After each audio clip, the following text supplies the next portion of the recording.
화원고등학교 2학년 학생 여러분 안녕하세요. 문학선생님이에요.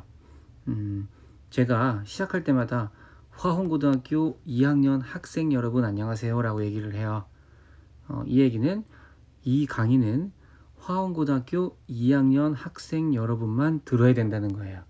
누구한테 보여주거나 다른 학생들한테 다른 학교 학생들에게 알려주어도 안 되고 꼭 화원고등학교 2학년 학생만 봐야 된다는 겁니다. 아시겠어요? 특별한 이유는 없어요. 그냥 여러분들에게 하고 싶은 얘기고 여러분들에게 알려주기 위해서 그런 거니까. 아시겠죠? 지난 시간에 빼앗긴 들에서 보문 노는가 잘 공부하셨나요? 학습활동인데요. 제가 지난 시간에 그 시에서 시를 파악하기 위해서 중요한 게 있다 그랬죠. 제일 먼저 누구를 찾아야 된다? 바로 제일 먼저 누구를 찾아야 된다? 바로 시적 화자를 제일 먼저 찾아야 된다고 얘기를 했어요. 시적 화자를 찾아서 뭐를 살펴야 된다?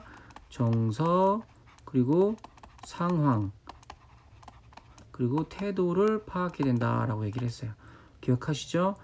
시적 화자의 정서, 상황, 태도 중요합니다. 아마 이 그 학습 활동도 대부분 정서, 상황, 태도, 그리고 거기에 이제 주제 정도, 거기에 특징, 그 정도 아마 파악할 거예요. 아시겠죠? 문제 한번 차근차근 풀어보도록 하겠습니다. 1번에 1번. 자, 시적 화자는 지금 어디에서 무엇을 하고 있는지 알아보죠. 이게 뭐예요?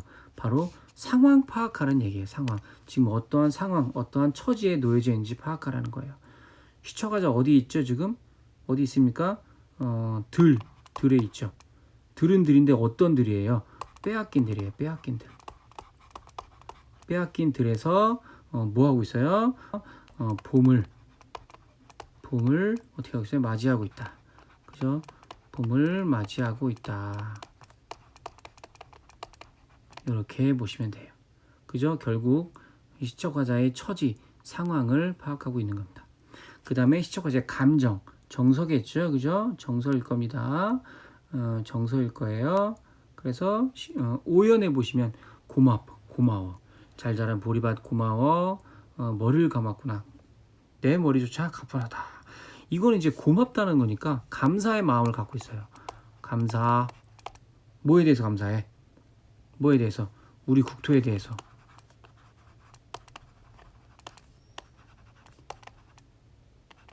우리 국토에 대해서 감사한 마음을 갖고 있다.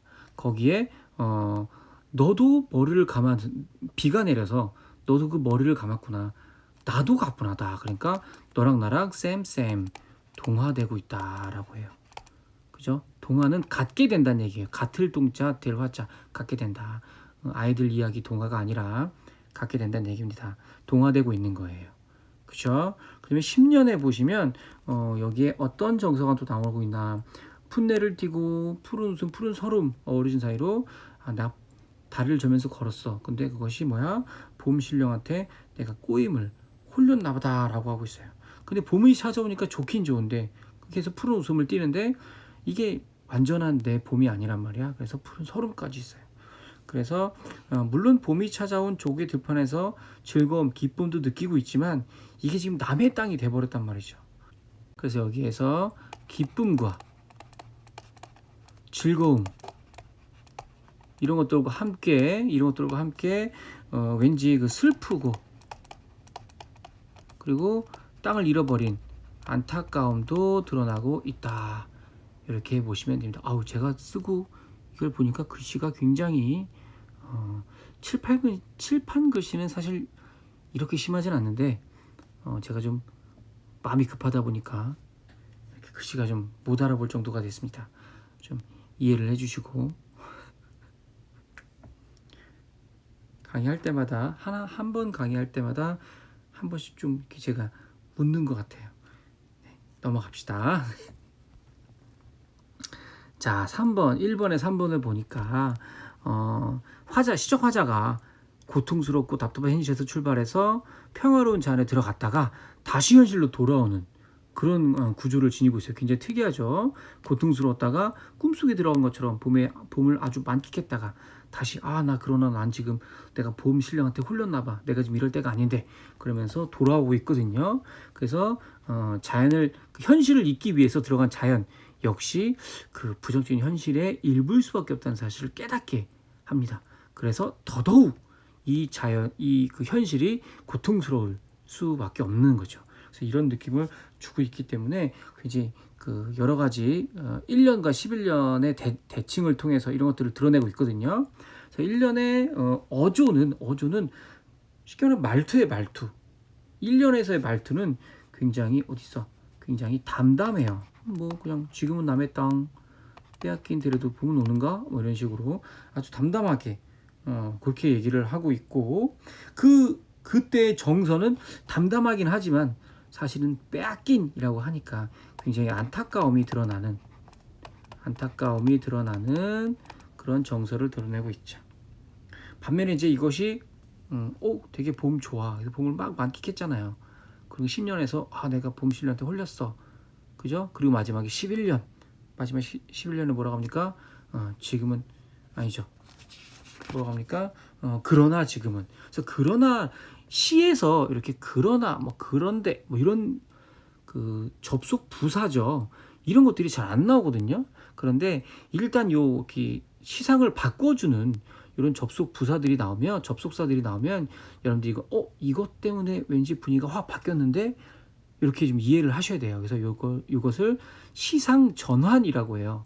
시상은 시의 어떤 느낌, 전환은 바꾼다는 건데 그런 시상 전환을 한다는 거죠. 근데 11년에 마침 그러나 해가지고 앞의 내용과는 반대로 그러나 지금은 들조차 빼앗기겠네 하고 있어요. 그래서 굉장히 빼앗기겠네라고 해서 이런 것들은 굉장히 단정을 지었다고 하는 단정적인 어조라고 얘기해요. 단정적 어조를 드러내고 있어요. 첫 번째는 굉장히 담담하게 얘기했다면 1년에서는 담담하게 얘기했다면 2년에서는 그러나 지금은 빼앗겨서 봄조차 들은 빼앗긴 건 기정사실이야. 근데 봄조차 빼앗겨버리겠다라고 좀 안타깝다라고 얘기를 하고 있어요. 그러면서 좀 전에 느꼈던 즐거움, 뭐 애정, 뭐 아름다움 이런 것들을 다시 깨닫는 거죠. 이 정도면 거의 처절해. 와, 내가 좀 현실에서 좀 별로 안 좋아. 현실에서 좀 가난하고 왜 돈도 없고 맨날 하나님마다 실패하고 막 그랬어. 그러다가 잠을 잤는데 꿈을 꿨는데 굉장히 좀 잘 나가고 막 인류 뭐 이런 회사에도 막 들어가고 S전자 뭐 이런 데도 막 들어가고 막 그래요. 그러다가 꿈에서 깨보니까 현실이었던 거지. 그러니까 어때? 그 꿈이 정말 좋은데 예전에는 그냥 안타까웠다면 이제는 거의 처절해. 처절함이 드러날 정도예요. 그래서 내가 진짜 그 들을 빼앗긴 건 그 빼앗긴 거지만 봄조차 빼앗겨 버리겠어 라고 이렇게 해서는 안 되는데 아주 처절함이 느껴지는 그런 정서가 드러나죠. 그래서 시적화자의 정서, 상황 이런 태도 이렇게 우리가 파악을 할 수가 있고요. 그 다음에 옆쪽으로 넘어갑시다. 이제 141쪽인가요? 141쪽으로 넘어가서 2번 보시면 이 한국 문학의 특수성에 주목해서 다음 활동을 해보자라고 나와 있는데 사실은 이제 여러분들이 이 강의를 그 5월이긴 하지만 아마 처음 듣는 강의일 거예요. 그래서 처음 듣는 강의이지만 사실은 교과서의 내용으로 보자면 이 한국 문학의 보편성, 특수성, 한국 문학의 개념 이런 거 배울 때예요. 이 부분이 그래서 아마 이렇게 특성에 주목해서 활동을 해보자 이렇게 나와 있어요. 그래서 이 소설이 갖고 있는 우리 한국 문학의 특수성을 한번 파악해 보도록 하는 시간인데 뭐 별거 없습니다. 별거 없어요. 그냥 간단하게 20년대에 쓰여졌다고 22년에 쓰여졌다고 그랬죠. 20년대 한국 문화의 특징을 한번 정리를 해보자라고 했는데 한국 문화의 특징이네요. 한국 문학의 특징이 아니라 한국 문화의 특징을 정리해보자. 우리는 그 당시 어떠한 삶을 살았느냐. 가르마 같은 논길을 따라간다 그랬어요. 논길이니까 이거 뭐겠어. 약간 시골이잖아. 그죠? 시골에서 뭐 그 논농사 짓는 거. 그죠? 논농사 짓는 거. 요런 문화가 있었다. 지금은 뭐 논농사 짓는 지역도 많이 좀 줄어들었죠. 그래서 쌀도 막 수입해 오는 그런 지경이라고 해요. 좀 안타깝지만 우리 농산물 많이 사랑해 주셔야 됩니다. 아시겠죠? 신토부리, 그죠? 그 다음에 고맙게 잘 자란 보리밭아라고 나와 있는데, 보리밭 그냥 자라는 거 씹으면 당연히 잘 자라는 것이. 그런데 고맙다고 얘기를 할 정도니까 우리 땅에 대한 애정이 굉장히 높아요. 그래서 이런 것이 자연에 대한 애정이 아주 많다, 이렇게 볼 수 있습니다. 이해되시죠? 보리밭 잘 자라는 걸 가지고 고맙다고 했으니까 잘 자라줘서 고맙다, 자연에 대한 애정이 있다라는. 전통적인 여인들이 전통적인 여인이 어디야? 전통적 여인이 농사에도 참여했다라는 거. 뭐야 그러면?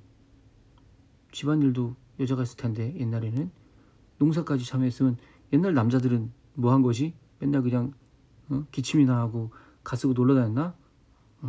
잘 모르겠습니다. 어쨌든 굉장히 전통적인 여인이 농사까지 참여했으니까 굉장히 생산적인 일도 많이 했었고 또 참 도움을 많이 줬던 것 같아요. 그 다음에 내 손에 호미를 쥐어다오. 이건 뭐 직접 농사를 졌다는 거겠죠. 직접 농사를 지었다는 거겠죠. 이런 표현들. 그러니까 1920년대 우리 삶은 논농사를 지으면서 우리 땅에 대한 애정도 높고, 여인들도 전통적인 여성들도 농사에 많이 참여를 했고, 그 다음에 뭐 공장 이런 게 아니라 호미를 쥐어다오 해서 직접 농사를 했다, 이렇게 보시면 될 겁니다. 이해되시죠? 네, 2번으로 넘어가서 또 현실의 일제강점기의 현실을 한번 파악해 보도록 합시다. 일제강점기 현실에 대한 작가의 인식을 담고 있다고 하는데, 빼앗긴 들, 아마 중심 소재, 아주 제일 중요한 중심 소재가 되겠죠. 빼앗긴 들이라고 하는 것은 결국 우리 빼앗긴 국토를 말하는 것인데, 누구한테 빼앗겼어요? 일제에 빼앗겼죠. 일제가 뭐냐면 일본 제국이에요. 일제에 빼앗긴 국토를 말하죠. 이것이 우리 빼앗긴 들이다. 또는 일제의 주권을 뺏긴 조국, 주권을 상실한 조국도 되겠네요. 주권을 상실한 조국, 이렇게 우리 빼앗긴 들이 의미하는 바가 있고요. 봄은 이제 뭐 여기서는 첫 번째는 이게 중의적 표현이라고 했잖아요. 이것도 다시 한번 적어봅시다. 중의적 표현이라고 하는데, 중의적 표현 뭐예요? 첫 번째는 이제 계절적인 거죠. 계절, 첫 번째 계절, 그죠? 봄인데 우리가 여기서 중요한 건 첫 번째 계절이 아니라 두 번째로는 이제 조국의 광복이 되는 거죠. 그죠? 의미가 두 가지가 있는 거예요. 그 중에서 중요한 건 뭐다? 이 광복을 나타내고 있다. 그렇기 때문에 일제강점기의 현실을 여기 이런 시어들을 통해서 담고 있다라는 거겠죠. 아시겠습니까? 이해되시죠? 자, 3번으로 넘어가 볼게요. 3번에 넘어가 보시면 잡지, 빼앗긴 들에도 봄은 오는가라고 이상화 시인이 쓴 시가 잡지, 그러니까 시집이 아니라 그냥 잡지 같은데 옛날에 많이 문학 작품들이 많이 실렸거든요. 뭐 뉴스도 있고 뭐 분석하는 것도 있고 그런데 잡지에 실렸어요. 그런데 그 잡지에 편집 후기가 이렇게 나와 있어요. 그래서 개벽이라는 잡지인데 굉장히 여기에 우리나라 저항적인 시도 많이 쓰였고 뭐 소설 이런 것들도 굉장히 많이 쓰였습니다. 아주 많은 작품들이 실렸던 잡지예요. 그러니까 문학 잡지라고 보시면 될 거예요. 근데 이를 참고해 이 잡지가 압수당한 까닭이라고 했는데, 뭐 당연히 뺏겼겠죠, 그죠? 일본에 뺏겼겠죠. 그래서 그 이유가 뭐냐면 빼앗긴 농토에 곡물 잘된 것을 자랑한들 무슨 소용이 있으려마는 저 넓은 조선 50년 대관호는 참으로 만천하 독자의 대환영을 받았다. 우리나라 사람들에게는 굉장히 좋았겠죠. 그러나 발행한 지 수일 만에 당국, 여기서 이제 일제가 되겠죠.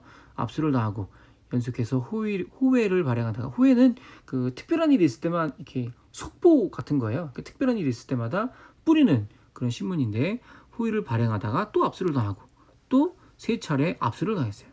그러다 보니까 시기도 늦어지고 편집도 바쁘게 돼서 3차 후회 발행은 부득이 중지하게 됐다라고 나와 있어요.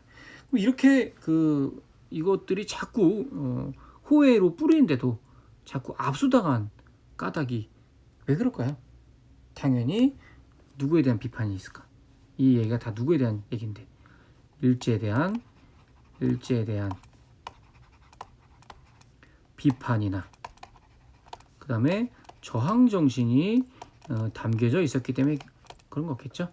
그죠? 우리나라가 일본에 속해 있는데 일본이 나쁘다, 우리나라 독립을 인정해달라, 독립하자 이렇게 얘기하니까 일본 입장에서는 우리나라가 굉장히 우스워 보였겠죠. 그러니까 막 강제로 빼앗고 국권 강탈을 비판하고 그랬으니까, 독립 정신을 높이게 했으니까 당연히 일본에서는 아마 좋아하지 않았을 것 같아요. 그렇죠?